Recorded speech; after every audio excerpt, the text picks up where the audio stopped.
আমার ভাই হচ্ছে একটা খাদক, কারণ তার জন্য কোনো ভাজা পোড়া বাসায় বানিয়ে আমরা শান্তিমতো খেতে পারি না।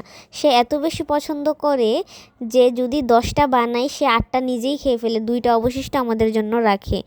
মানে সে অনেক বেশি পছন্দ করে হচ্ছে গিয়ে ভাজা পোড়া, যেটাই বানাক তেলের তৈরি জিনিসই ও পছন্দ করে। তো আজকে বাসায় ওর জন্য কলিজা সিঙ্গারা বানাবো। তো আমার আম্মু হচ্ছে সব কিছু কেটে রেডি করে দিয়েছে। আর আমার আম্মু মুরগি রান্না করার সময় কলিজাটা ভালোভাবে, মানে রান্নার সময় মুরগির মাংস রান্না করার সময় কলিজাগুলো দিয়ে দিয়েছিল। পরে হচ্ছে উঠিয়ে রাখছে, যে আম্মু মনে পড়লো যে ফাহিম তো কলিজা সিঙ্গারা খেতে পছন্দ করে। তো আমি আসার পরে হচ্ছে গিয়ে কলিজা সিঙ্গারাটা বানাবো। তো আমার আম্মু ফ্রিজে কলিজাটা রেখে দিয়েছে প্যাকেট করে।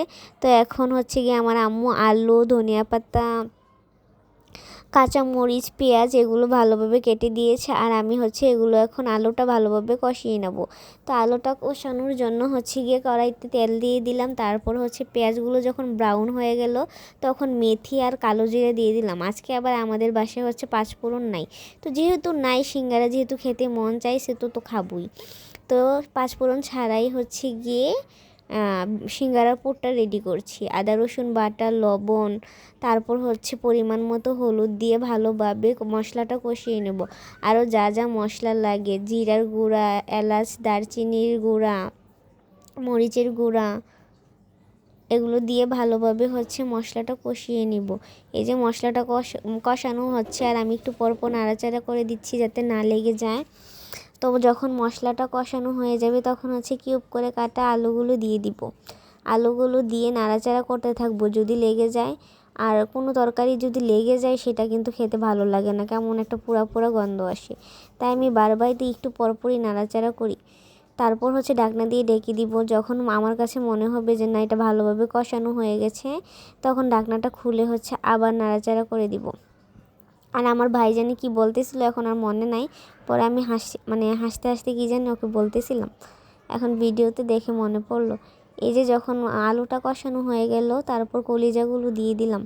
কলিজাগুলো দিয়ে ভালোভাবে নাড়িয়ে নিব। তারপর হচ্ছে কাঁচামরিচ, ধনিয়া পাতা সব দিয়ে দিব। দিয়ে হচ্ছে গিয়ে পুরটা নামিয়ে নিব। এখন হচ্ছে সিঙ্গারা বানানোর পালা। সিঙ্গারা তো কখনোই দোকানের মতো বানাতে পারি না, যেমনটা পারি তেমনই বানাই, কোনো রকম বানিয়ে খাওয়া আর কি। এই যে সিঙ্গারা বানিয়ে নিলাম আর গরম তেলে হচ্ছে গরম গরম ভেজে নিলাম। আপনারা তো সিঙ্গারাগুলো দেখতেই পাচ্ছেন কি বাজে হয়েছে। তারপরও বলবো দেখতে যেমনই হোক না কেন খেতে কিন্তু অনেক স্বাদ হয়েছে। তো সিঙ্গারা আবার আমি খাওয়ার সময় কী করি, কাঁচা পেঁয়াজ আর কাঁচা মরিচ লাগে, এটা মানে সস থাকলেও আমি কাঁচা পেঁয়াজ খাই। আর কোনো জিনিস মজা করে খাবো আর সেই জিনিসটার জন্য কষ্ট করতে হবে না, এটা তো না হবে না।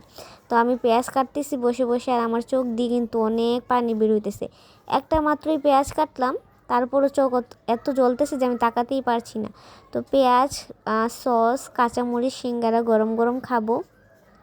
এই যে আমি খাওয়ার আগে আমার ভাই হাত দিয়ে নিয়ে নিছে একটা সিঙ্গারা।